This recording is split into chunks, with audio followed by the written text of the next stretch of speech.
Well, it's Friday. The Fox Carolina tailgate is back, as you heard from the big boom there. Oh, the opening. we're ready. Love that graphic. Tonight, we're at Dorman for their matchup against Spartanburg. And Fox Carolina's Mary-Margaret Ellison joins us live from the field with a preview. And we're also talking about a very special donation from a now NFL player.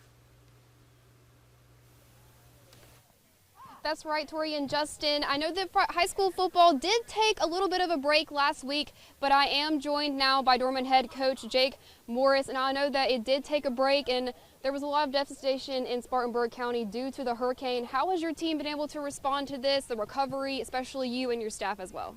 Yeah, I think the kids have responded really well.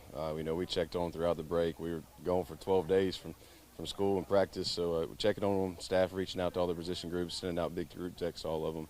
Everybody was well, healthy, and didn't need all the essentials, so that was a blessing. So we're a lot better off. I told them when we got back we could have been an hour up the road and total devastation up in Western North Carolina, and we're continuing to pray for all those folks up there. But just really blessed and happy to be back at it.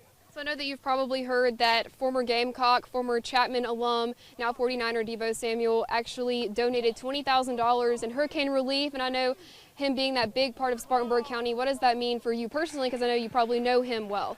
Yeah, I think that's great. It speaks of his character.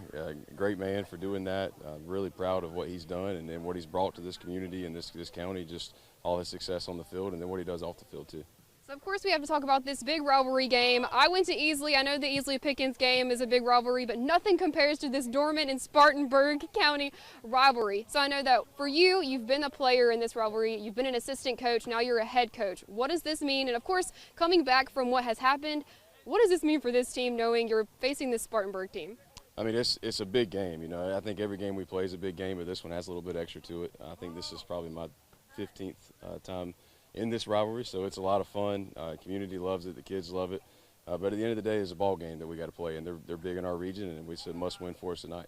Thank you, Coach. Of course, best of luck. I know that anything can happen in rivalry games, especially knowing that you're both ranked in the top 20, so anything and everything can happen. Yep, that's right. Thank you. Of course. Now, of course, the last time that Dorman beat Spartanburg was in 2020. Just as we said, this rivalry game is absolutely huge. And of course, this is going to bring the Spartanburg community together because of the hurricane devastation. In Roebuck, for Fox Carolina Sports, I'm Mary-Margaret Ellison.